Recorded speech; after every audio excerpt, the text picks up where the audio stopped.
They never even inquired about the identity of the father. They were indifferent.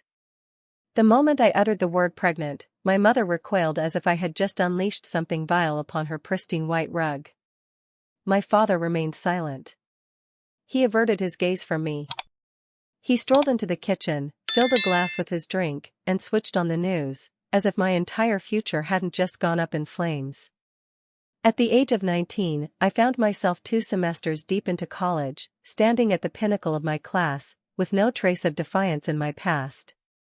A single secret I could no longer conceal, and it was expanding within me. "I will not raise a woman of ill repute," my mother snapped. Though her hand shook, her voice remained steady. She possessed an unwavering ability to slice through with precision. "This house will no longer hold you by nightfall." I was convinced she was just putting on a show. She was not.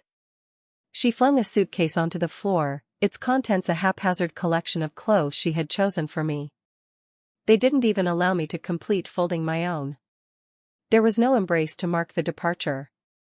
Not a single tear. Only fair assessment. And with one last thought, I lingered in the doorway. "Whatever unfolds from here, you have set it in motion yourself." My father's gaze was fixed unwaveringly on the television.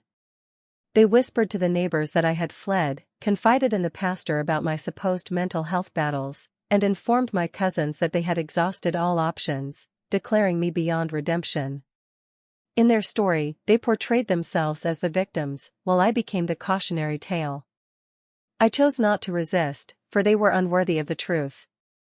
They were unworthy of discovering the truth about the father, that he wasn't merely a boy from campus or a fleeting romance that lingered in my mind. No, the father of my children was Elias, Crown Prince of Arundel, destined to inherit a throne that has stood the test of time, far older than the homeland my parents held dear. He proposed to me. Twice. I had firmly declined. Twice. It wasn't a lack of love that drove me away, rather, it was the necessity to discover my own strength in his absence. That night, I found myself nestled in the back of a friend's car, one hand resting gently over my belly, while the other clutched the delicate silver bracelet Elias had gifted me. He remained unaware for the time being. I kept it to myself. I felt compelled to hold off. I desired the tale to belong to me initially. Conversations about shame captivate many. They revel in seeing it adhere to you, like a drenched garment, burdensome and shaming. They adore a girl who keeps her gaze low, a girl whose tale concludes the instant her image shatters. Yet, I was not a tale of sorrow. I was a seed, and they only pushed me further into the earth's embrace. My name is Layla James, and no matter where you are watching this video, I invite you to join me on this journey, for the child once deemed a scandal has risen to royalty. What about the daughter they cast aside? She returned adorned with a crown beyond their reach. The morning following my expulsion, my mother shared a photo on Facebook. Her and my father at brunch. Beaming with joy. In the golden light of a sunlit morning, the effervescent bubbles dance in the glass, a promise of joy and celebration. The vibrant orange hue swirls, inviting laughter and conversation, as friends gather to savor the moment. Each sip is a delightful blend of sweetness and zest, a toast to the beauty of life and the memories yet to be made. Sunlight, gently softened. Title. At times, releasing what weighs us down is the sole path to finding solace. We would greatly appreciate your thoughts and prayers during this time. She failed to utter my name. She was under no obligation to do so. Her inbox overflowed with compassion. I truly empathize with the challenges you're facing. She was brought up well. At times, children wander off the path. She will return when the time is right for her to express her remorse. Apologize for what? For getting pregnant? For not being perfect? For not succumbing in silence? They didn't merely expel me. They wiped me from existence. I remained silent. I observed from afar as they transformed my existence into a story of warning. They informed my childhood friends that I had left school. I confided in my family about my battles with substances. There was a moment when my aunt reached out to me through a text. We care for you deeply, yet your mother expresses concerns about your safety at this moment. Inform us when you have achieved clarity. At 5 months pregnant, I found myself in a shelter, navigating each day to work with swollen ankles and an absence of anyone to reach out to. A cry of frustration welled up inside me. I felt compelled to share the ultrasound photo, tagging everyone involved, with a message that read, "Here is the child you chose to disown. The individual of noble lineage."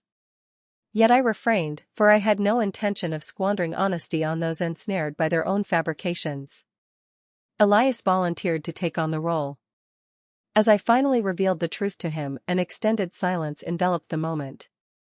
He remarked that they aren't worthy of the truth, yet if you wish for them to be informed, I'll make the journey there by tomorrow. I firmly declined. I found myself unprepared to become the girl everyone was talking about on the news. I wasn't prepared for the world to gaze upon me and declare that I merely stumbled upon fortune, for it was not luck that carried me through those long, arduous nights. It was determination, desire, unwavering optimism. My days were filled with the hustle of double shifts at the hotel front desk, while weekends found me in the laundry room, meticulously folding sheets. I lay on a mattress devoid of a frame, immersing myself in baby books illuminated by the glow of a phone screen. Whenever someone cast a glance at my stomach and scrunched their face, I couldn't help but smile, for I held a secret they were unaware of. I understood what my parents had discarded, not merely their daughter, but the future matriarch of a lineage that surpassed their understanding. I held my silence, not out of weakness, but in anticipation. Let them label me as unsuccessful. Allow them to speak of forgiveness as they affixed me to a cross crafted from their own arrogance and trepidation. As their fabrications stretched on, my voice faded into silence, and with each passing moment of my quietude, the peril of the truth intensified. For when it ultimately emerged, it would do far more than simply vindicate me. It would overshadow theirs. Initially, I held back some details from Elias. He was aware of my absence, understood that my parents had responded poorly, yet I maintained a sense of ambiguity about the specifics. I wished to shield him from the sight of me, marked not by harm but by the ache of rejection. Our paths crossed during the study abroad program. I found myself guiding international students through the intricacies of advanced literature. In that moment, he was simply Eli, a reserved individual with impeccable posture and eyes that absorbed the world around him, speaking volumes before his lips ever moved. Upon discovering his true identity as His Royal Highness Elias of Arundel, he smiled and inquired, "Does it change anything?" It was expected to happen, yet it never did. His passion for books was profound. Silence was something I cherished deeply. Neither of us had any fondness for cameras.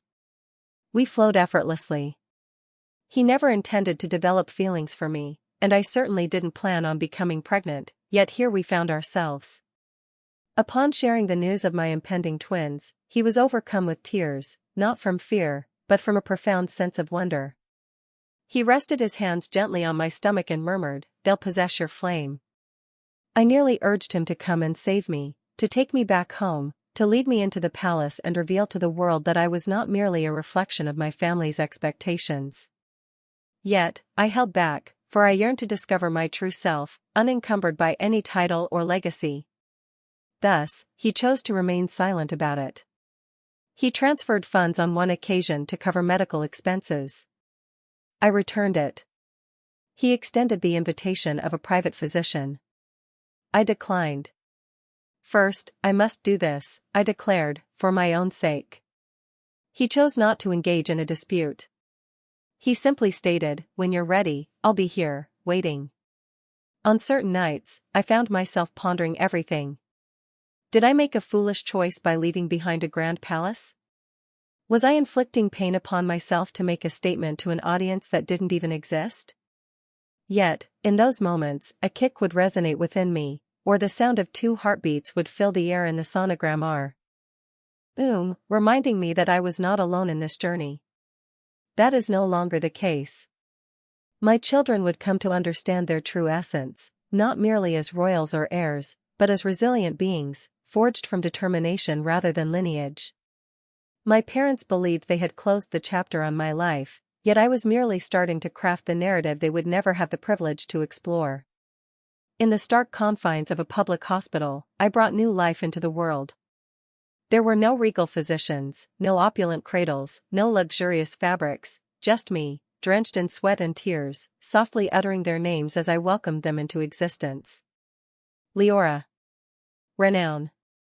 Two flawless beings of noble lineage, accompanied by a mother who had mastered the art of defiance against submission. As I cradled them in my hands, a profound change stirred within me. I thrived beyond them.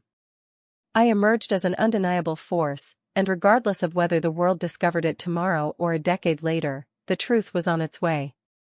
And when that moment arrived, those who deemed me disgraceful would find themselves compelled to acknowledge the significance of what I had created in this world. It wasn't a storybook start, nor was there a glamorous entrance when I welcomed the twins into my life. Instead, it was a modest one-bedroom apartment perched above a bakery, a crib I had lovingly restored, and soothing lullabies mingling with the persistent noise of a faulty radiator.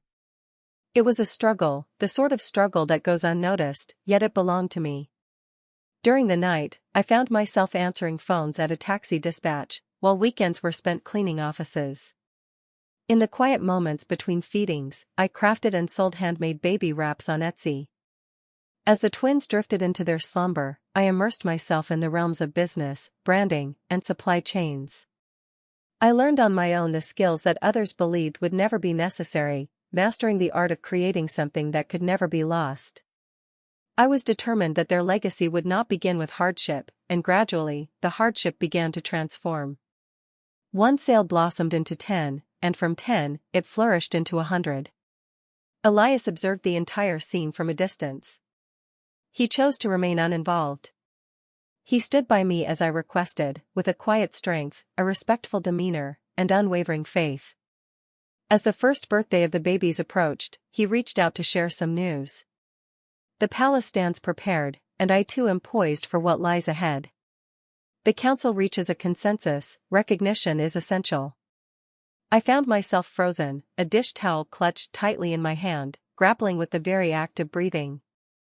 Layla, he spoke softly, you are no longer hidden away. You are a tale, an identity, and our offspring are entitled to their role within it. I hesitated before responding, not out of uncertainty, but because I wished to enter that next chapter with a backbone forged from my own strength, rather than being supported by others. I said to him, grant me 6 months. During that period, I established a small studio space in the heart of downtown, a blend of office and nursery. I embarked on a journey to create a brand centered around the wraps I meticulously sewed by hand, twine, and grace, embodying the essence of my endeavors fueled solely by thread and determination. When the initial article was published, Single Mom's Side Hustle supports hundreds of families, it wasn't focused on fame. The motive was not rooted in vengeance. The focus was on the tasks at hand. A tale of a woman cast aside, stripped of all but her name, who transformed it into a legacy that would not be forgotten. And just as that article began to circulate, the invitation appeared. An envelope adorned with gold trim, proudly displaying the crest of Arundel.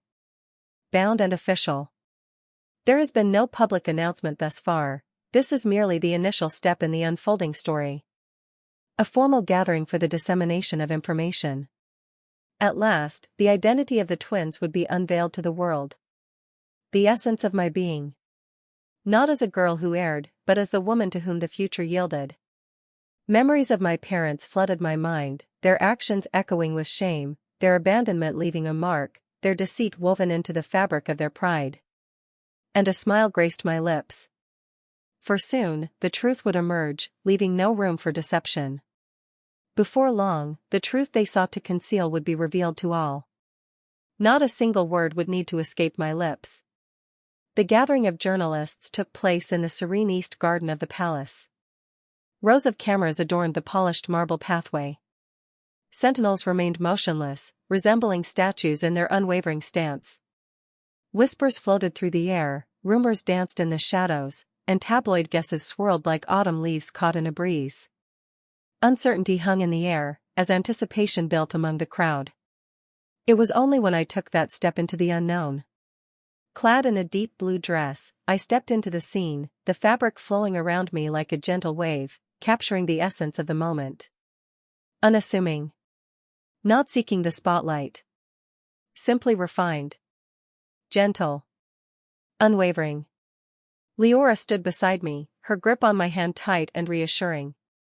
Thane perched on Elias's hip, his gaze fixed with curiosity on the microphones. The monarchs graced the gathering with their presence.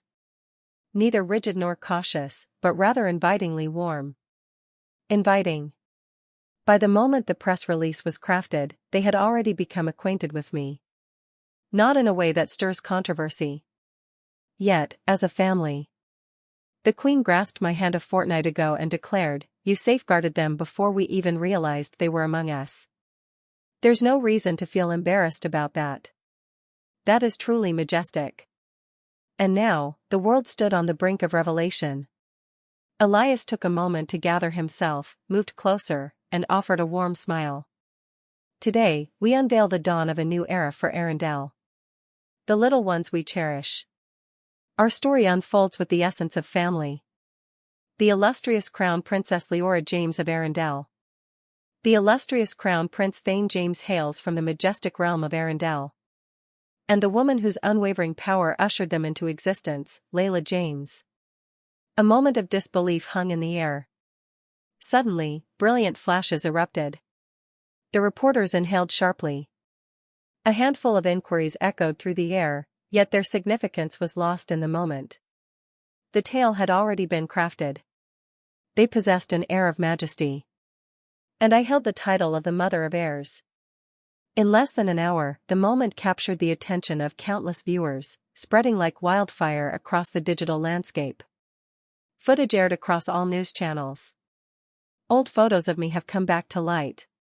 Individuals started to weave together the threads of timelines. And then the second wave arrived. The unfolding story. A reporter from my hometown delved into the lineage of my family. I stumbled upon my mother's public posts on Facebook. The brunch photo, the misleading story.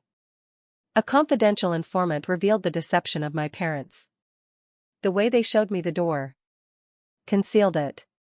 Circulate whispers regarding addiction and mental health to maintain their own image.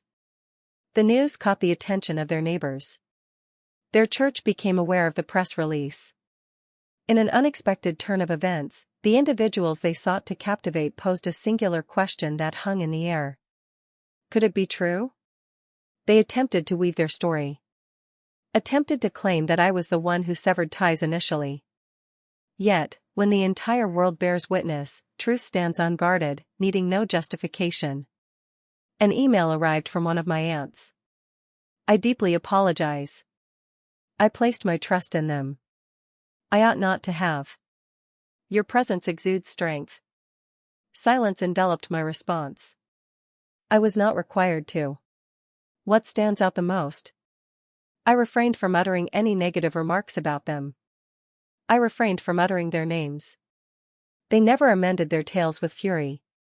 I welcomed the truth into my home, allowing it to take a seat at the dinner table, despite not having extended an invitation.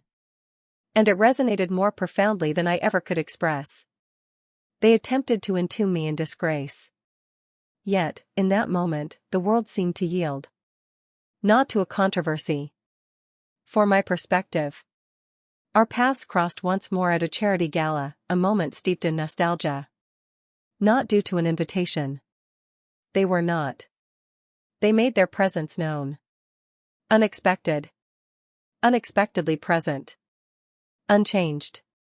Once upon a time, there was a gathering dedicated to supporting single mothers facing challenging times. The banner proudly displayed my name. Leora had just presented a bouquet to one of the organizers. It was at that moment that I laid eyes on them. My guardians. Positioned at the periphery of the gathering. Clutching glasses of wine, the cost of which they had not borne. Once more, my mother adorned herself with pearls. It was as if they had crafted her absolution. The fit of my father's suit was slightly off. As pride struggles to find its place when the stomach is empty. They appeared to have aged. More slender. weary. As if individuals were grasping at status with hands that had long since lost their grip. I shifted my position just a bit. Locked gazes. Remained still. It was my mother who approached me first. She moved with the poise of someone accustomed to being in the spotlight. She smiled as if the room were still her own. As she approached, her fingers intertwined with mine. "Your beauty is truly captivating, my dear. Simply luminous." I remained silent. She took a moment to gather herself, clearing her throat. We witnessed the press conference unfold. Once upon a time, there were twins. The royal heir. It's merely a fragment.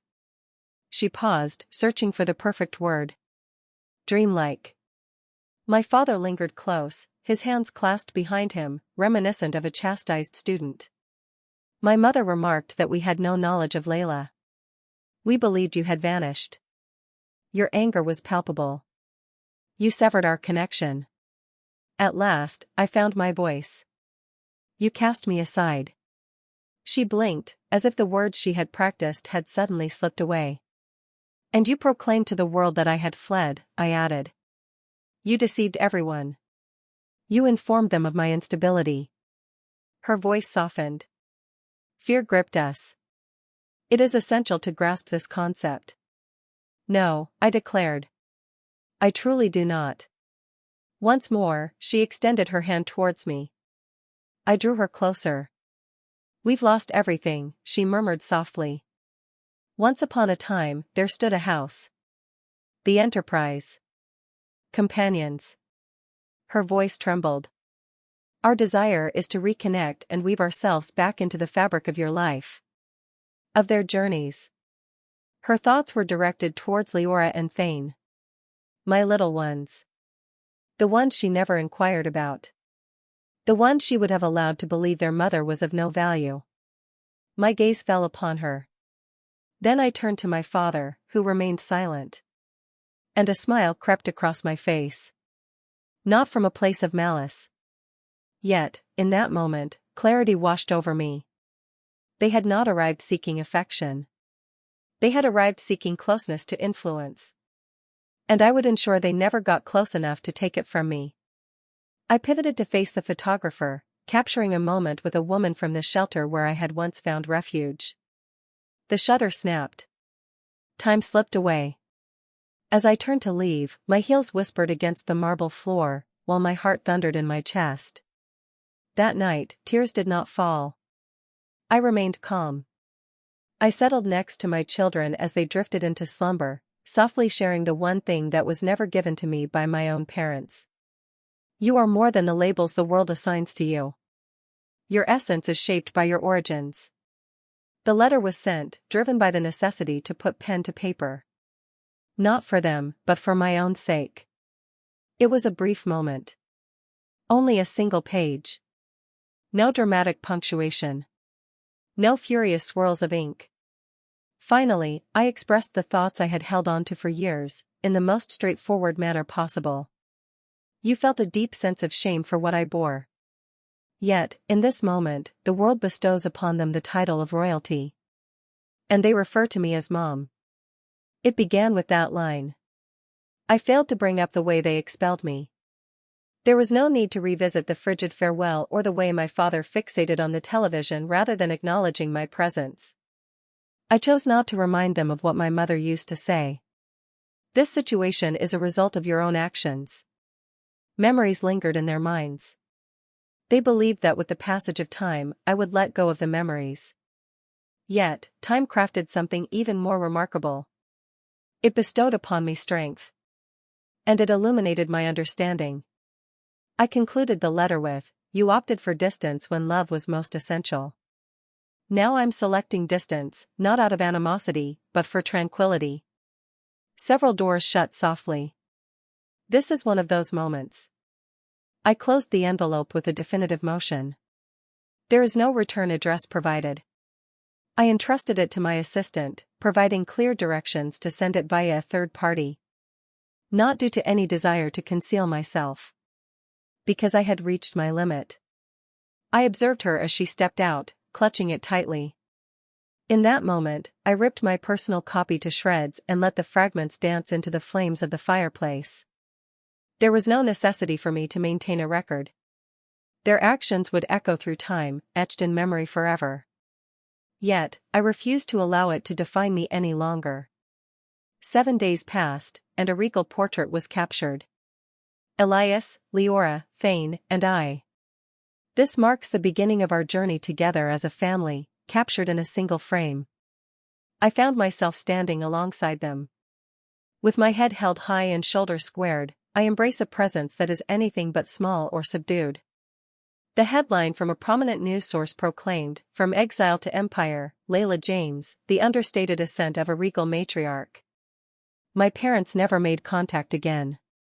I envisioned them perusing the articles. I observed the interviews unfold.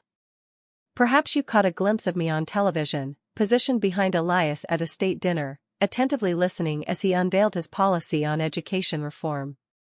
Yet, they were left out of the experience. This life is not meant for that. This joy is not for me. This throne is not meant for me. They lingered at the threshold of a realm forever beyond their reach. Forgiveness does not always equate to the opportunity for connection. And grace does not imply going back to those who instilled feelings of shame in you. I extended my forgiveness to them, indeed. Yet, I chose not to open the door. And I shall never do so. In the early hours, the palace grounds exude a serene stillness. It is premature for the team. The moment for the guards to remain vigilant has passed. The gentle whisper of the wind weaving through the ivy, accompanied by the soft patter of 2 pairs of small feet dancing upon the cobblestone. Leora gathers dandelions with the dedication of a devoted student. Thane pursues the birds, embodying the delightful awkwardness that only the youngest among us can truly embrace. As I rest on the stone bench beneath the sprawling fig tree, I observe the children they once sought to erase, now blossoming into figures of royalty. It doesn't feel like revenge to me. It carries a softer essence.